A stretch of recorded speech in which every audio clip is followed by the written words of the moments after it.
Hi guys, காலையிலே customer கால் பண்ணாங்க. அதனால் நம்ம டூட்டிக்கு ஜம்முன்னு கிளம்பிட்டோம். எங்கே போகிறேன்னு போகிறவங்களே சொல்கிறேன். கஸ்டமர்கிட்ட கீ வாங்கிட்டு என்ன வண்டி ஓட்ட போகிறோம்னா உண்டா ஹை10. ஏற்கனவே இந்த வண்டி நம்ம ஓட்டியிருக்கோம். இந்த காரில் டைமண்ட் செட்டு போட்டிருந்தாங்க. இப்போ மைடிவிஎஸ் போட்டிருக்காங்க. இது நல்லா தான் இருக்கும் போல். நம்மளும் வண்டியை எடுத்துகிட்டு கஸ்டமரையும் பிக்கப் பண்ணிட்டு கிளம்பிட்டோம். எங்கே போகிறோம்னா கோயில்பட்டிக்கு ஒரு மேரேஜ் ஃபங்க்ஷனுக்கு போகிறோம். அங்கே போகிறவங்களே பாரத் புல்கில் கஸ்டமர் என்ன சொல்லுவாங்க, டேங்க் ஃபுல் பண்ண சொல்லிட்டாங்க. சரி, கோயில்பட்டிக்கு அப்புறம் வேறு எங்கேயாச்சும் போகணும்னு நினைக்கிறேன். பார்ப்போம் என்னாண்டு. திருநெல்வேலி பைபாஸில் ஒரு டீ கடையில் நிப்பாட்டி அங்கேயும் டீயும் வடையும் சாப்பிட்டுட்டு ரிட்டன் எங்கேயுமே நிப்பாட்டுறதில்ல. கோயில்பட்டி பக்கத்தில் வந்தாச்சு. லெஃப்ட் எடுத்து கொஞ்சம் தூரம் போனோம்னா கோயில்பட்டி உள்ள சிட்டிக்குள்ளே போயிடலாம். நம்மளும் கஸ்டமர் சொன்ன நம்ம ஹால்கிட்ட வந்துட்டு காரை சேஃபாக பார்க் பண்ணியாச்சு. கொஞ்சம் நேரம் கொட்டடிக்கிறத போய் நின்று வேடிக்கை பார்த்தேன். கேரளா கூட சூப்பராக இருக்கும். கைஸ், நம்ம வீடியோ ஃபுல்லாக பாருங்கள். நம்ம வீடியோ பிடிச்சிருந்துச்சின்னா லைக், ஃபாலோ, ஷேர் பண்ணுங்கள். நம்ம யூடியூப் பேரையும் சப்ஸ்கிரைப் பண்ணிடுங்க.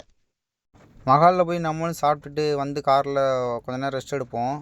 நம்ம கஸ்டமர் வந்துட்டாங்க. எங்கே போகிறோம் பார்த்தீங்கன்னா திருச்செந்தூர் போகிறோம். திடீர்னு பிளான் போட்டிருப்பாங்க போல். அதனால் திருச்செந்தூர் போகிறோம். நானும் கஸ்டமர் மட்டும்.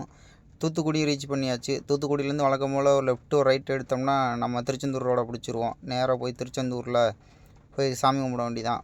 பார்ப்போம் இந்த வட்டமாச்சு முருகன் நம்மளை உள்ளே கூப்பிட்றாரான்னு.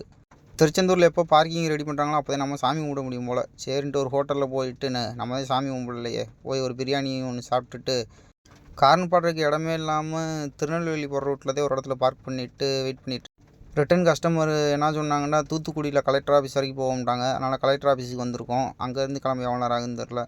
அங்கேருந்து கிளம்பவே ரொம்ப ஈவினிங் போல் ஆயிடுச்சு. மதுரை ரீச் பண்ணலாம் கொஞ்சம் இருட்ட ஆரம்பிச்சிருச்சு. ஓகே கைஸ், நம்மளும் வந்து கஸ்டமர் வீட்டில் காரை சேஃபாக பார்க் பண்ணிட்டு நம்மளும் பேமெண்ட் வாங்கிட்டு கிளம்பிட்டோம். அடுத்த வீடியோவில் பார்ப்போம். பாய்.